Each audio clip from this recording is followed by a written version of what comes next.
Morning, folks. Welcome to the first morning of Mark's Business Drop In. Really appreciate you coming on board. Really appreciate you being here this morning. It's fantastic. And we're going to do this every weekday morning from 6:30, so for about 20 minutes.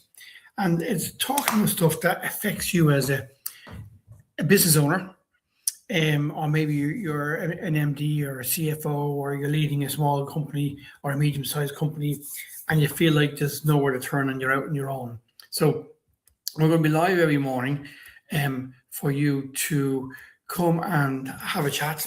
So we're going to start off this week talking about January is a very tough time for people who are self-employed, because you've got a whole year ahead of you. Hopefully you've left a year where you haven't done too bad. You've made some money, or maybe you lost some money, and maybe turnover is not what you wanted. Maybe the business is not where you want it to be. And you have this whole year spreading out in front of you, and you're lost, and you're wondering, what are you going to do? Like, what are you going to do? Because maybe Christmas wasn't great. Maybe money was very tight. Maybe you had employees. Maybe you gave them a bonus, but you didn't give yourself any. You gave yourself very little money. Maybe the business, maybe this is your first year. Maybe it's not turning out to be the way you want it. Maybe it's your 5th, 6th, or 7th, 8th, or 10th year. And maybe the business is not where you want it to be. And maybe you're completely lost, wondering what are you going to be and where you're going to go and what's going to happen. And the challenge with being self-employed, and we all know it, I know it, is it's very hard to turn back the clock. It's very hard to just close down the business and apply for a job as an employee somewhere else. Because an awful lot of companies, no matter what they say, do not like employing people who ran their own businesses. They feel maybe to be too opinionated, maybe to be too interested in doing things that they want to do, maybe to be chasing the MD's job or the HR director's job. And it's very hard to get a job after you've been self-employed. And then when you go over a certain age, ageism is rife in Ireland. So after you go over a certain age, you won't have a chance. So what happens now is you're in a way you're stuck where you are working for yourself. So the challenge for going ahead now is we're going to do what I do with and I'm doing it with a company later on, is we call it whiteboarding the shit out of January. And ideally, if you have a whiteboard, this will work for you. Ideally, if you have a whiteboard. If you haven't got a whiteboard, okay, fair enough. But ideally, if you have a whiteboard, this is what you should be doing. What I say to people who I work with, small companies, young companies, old companies, when it comes to January, the first thing you need to do is to plan where you are going to go. So it's like getting into a car. When you get into a car, you have a GPS system, you plan your route. You don't just get into a car or get on a bus or on the train and hope that will bring you where you want to go. You just don't do that. You just don't do that. You decide where you want to go. You literally decide where you want to go and you aim in that direction. So it's the same with running your own business. One of the big challenges now going forward is, what turnover are you planning to do next year or this year, 2026, and how are you going to get there? Right? That is one of the big challenges going forward. And the first place to start, I know it might sound simple, but a lot of people who work for themselves do not like doing this first exercise. And the first thing you need to do is find out how much is it costing you to run your business every day. So before you get out of bed, before you step into your office, whether it's a physical office, whether it's maybe your car is your office, and maybe a room in your house is your office, maybe your bedroom is your office. But before you start every day, you need to know what is your business costing you every single month. And by that, if you know that figure, you know what the figure is for the year. So the first thing I say to people, and they hate doing this, they really do, is you need to start writing a list of what the cost is for running your business. So the first thing you do is rent, insurance. So if you have an office, what's it cost you for rent? What's it cost you for to insure that office? What's it cost you for light, the heat, all that type of stuff? You make a list of all those costs. One of the ways to do it is you go on to your bank statements. Just go on to your bank statements, first of all, and list all the direct debits going through your bank in a single month. So that hopefully will give you, maybe if you're a carpenter, electrician, plumber, or in some other type of service business, or you're in a product business, first thing is to do is to find out what is the business costing me every single month. And the best way to do is, as I said, is go through your bank statement, list all the direct debits. So you'll have insurance there, probably have your rent there, probably have your car insurance, and maybe car tax, maybe even your own life insurance, and also payroll costs. If it's only you, okay, then you just need to put down a figure of what it will cost you to stay alive and to earn, that you need to earn every month. So park that for a moment. So on the payroll costs, if you have staff, what is the gross figure, not the net figure you're paying out now, the gross figure you're paying your staff every single month? Put that down now. Because we're now into auto enrollment for pensions, you now need to add on an extra probably 2% to cover your contribution towards that. Also, the minimum wage has gone up, so you need to increase it by that amount as well. But if you have staff, or you have 1 staff or 50 staff or 200 staff, you need to know exactly how much that is costing you every single month. That's part of your cost. Put that down on a piece of paper as well. What else? Are you bringing people out for meals? If you drive a van, maybe your toll fees for going across motorways, repairing tires, all this type of stuff. So get all those figures into one place. Now, the reason a lot of people do not like doing this exercise is when they come up with a figure, it frightens them. It really, really does frighten them, that they realize how much it's costing them to open the doors. So now we go back to your figure. Because you're self-employed, you need to pay yourself. And the big challenge with people who are self-employed is they don't pay themselves enough. They don't really pay themselves what they should be paying themselves. They fool themselves. So they might say, well, okay, $2,000 a month will do me. But then they're wondering every month why they're short of money. Because maybe their mortgage is $1,200, $1,500, $1,600, $1,700.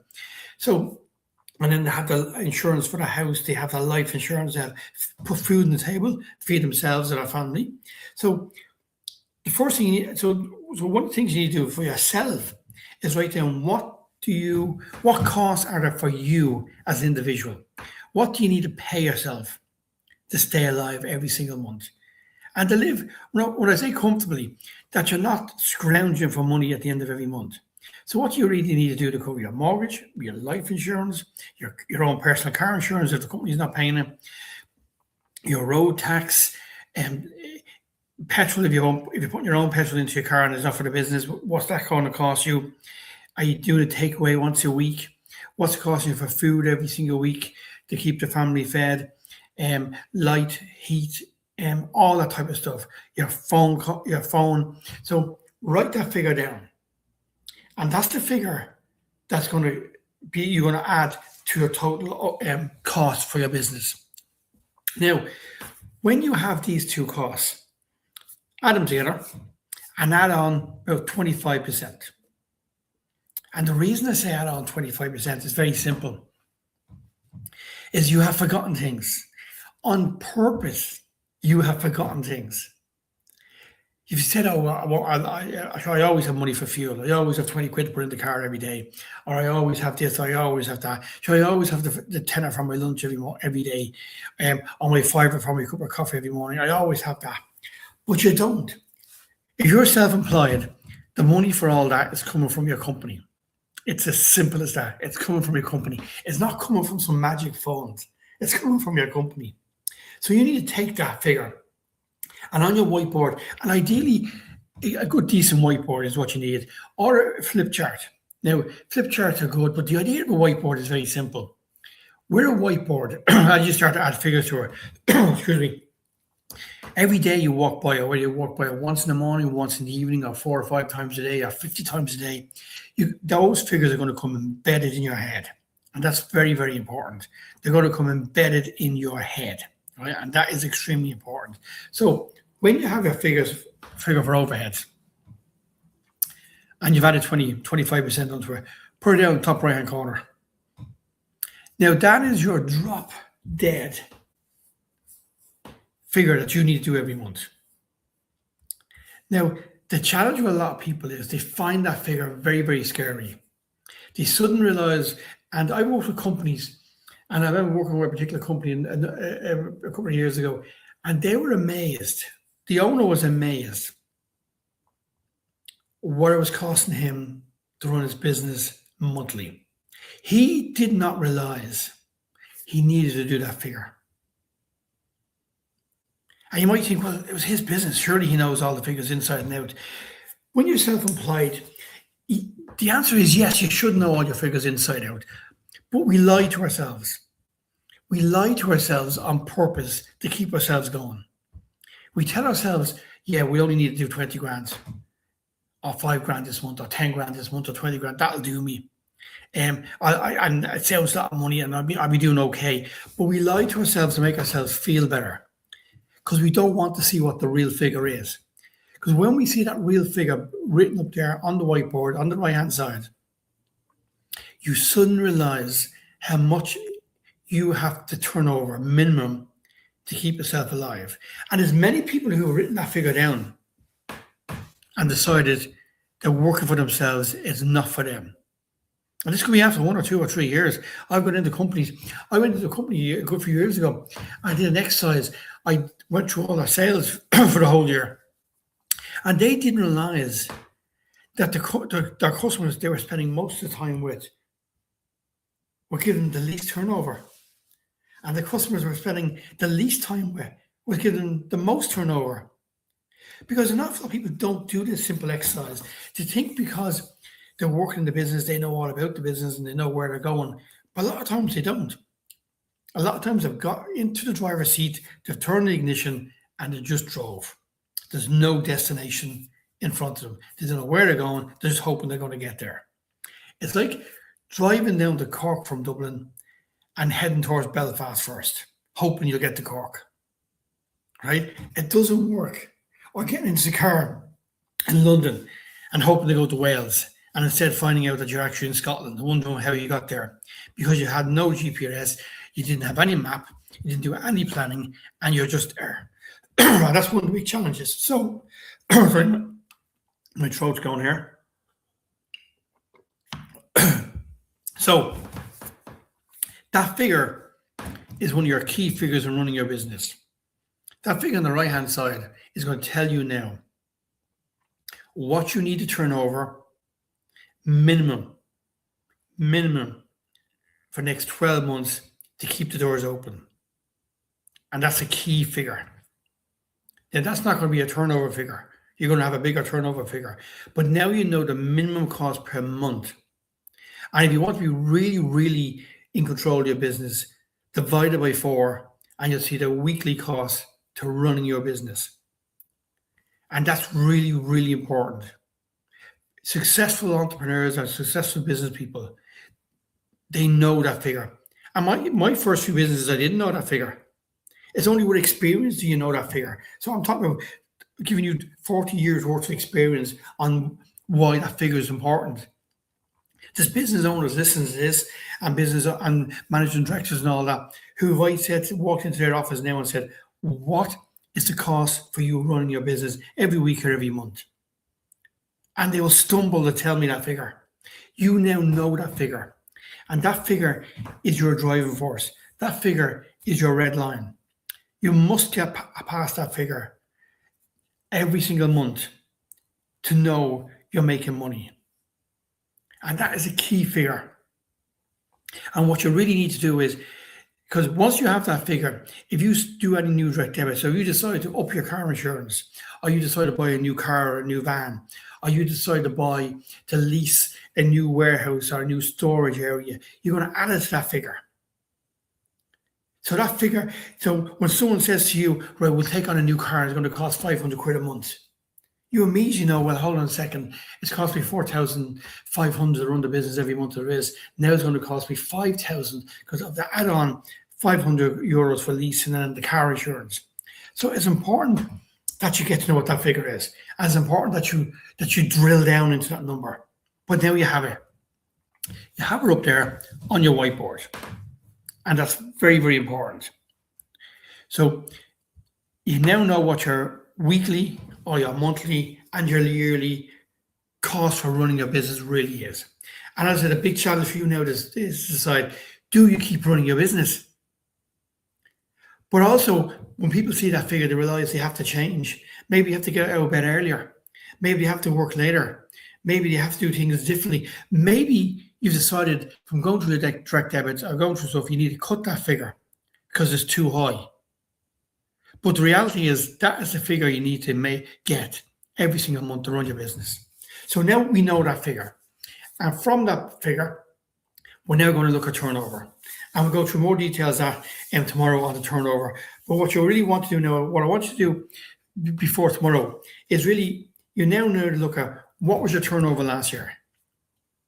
And if you're a business that has a lot of customers, you now need to make a list of what were your top 20 customers. Your top 20 customers last year, who were they? Now, this is a process. You might be thinking, well, how will this help my business? The more clarity you know on what your business is, where it is now and where it was, then it will help you bring it to the next step. So who were your top 10 or 20 customers last year? Usually your top 20 customers or 20% of customers is 80% of your turnover. So who were your top 10, 50, and 20 customers last year? If you're in a retail business, maybe you're a plumber, a carpenter, electrician, maybe you're in that type of business, maybe your customers change all the time. Fair enough. But then what were your top 10 or 15 jobs you did last year? Like if you're a plumber, was replumbing a whole house? Did you do a load of them? Was that what brought in a lot of your turnover last year?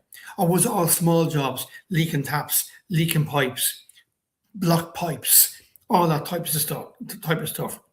So just go through your figures. It'll take you an hour over a cup of coffee.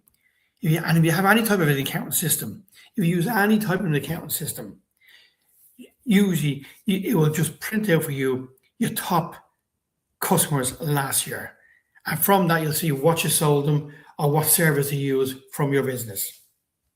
So for tomorrow, we're going to continue on with whiteboarding the shit out of January. And tomorrow we're going to focus in on getting the turnover figure up on that whiteboard. Okay? Because you're probably in shock now, and you will be in shock at the end of the day. And when you go and do a little bit of work on what's your overhead figure. Because once you have the overhead figure in your right-hand corner, you're going to need a stiff cup of coffee because it's probably much bigger than you thought it was. And now you have that figure, you're going to be worried all day about doing that figure and turning over that figure. Happens to us all. So what you need to do now is on the sales figure, just go and look at sales. As I said, what were the top 20 customers last year, or top 10 customers, or what were the 10 top products or 20 products that you sold last year that gave you the most revenue? And I'm not saying the most margin, but the most revenue at the moment. Go and have a look at them and have them ready for tomorrow. So thanks for joining me for the first show. This will be live on YouTube, so we're going to post it out and have it repeated later on. If everybody wants to look at it again, we're going we're going to do this 5 days a week for the considerable future. I'm hoping it will give you help if you're working for yourself. If you're alone, it's a lonely place to be working for yourself. If you're stressed out, if you're anxious, you can always ask questions. You can email me at markbeggs@gmail.com. I think the banner with my address and the site is now there. So if you need to email me at markbeggs@gmail.com. If you want any help, advice, if you want a cup of coffee, if you want to chat to someone, chat to me virtually or face-to-face over a cup of coffee. I have no problem helping you out, and we can have a talk. And if I can give you any advice to help you with your business, that is no problem whatsoever. So it's up to yourself if you want something like that, or you can just email me and ask me some questions. But the idea is that you're not on your own. Working for yourself is extremely hard. It's harder than working for somebody else because you're completely responsible for your own actions. You're completely responsible for keeping yourself alive. You're completely responsible for feeding everybody, for paying all the bills. It's your job. And that's a hard place to be when And it's a great place to be when things are going fantastic.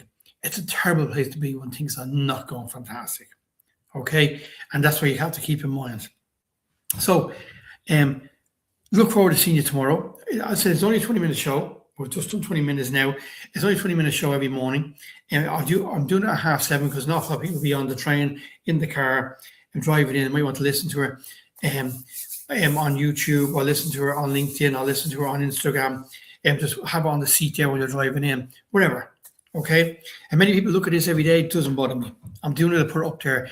If I can help one person with their business, help one person with their mental health, one person who might be struggling, that's my job done. Okay. So thanks for joining me. Really appreciate it. Have a great day. It's a very cold day out there, so be careful on the roads. Take care of yourself.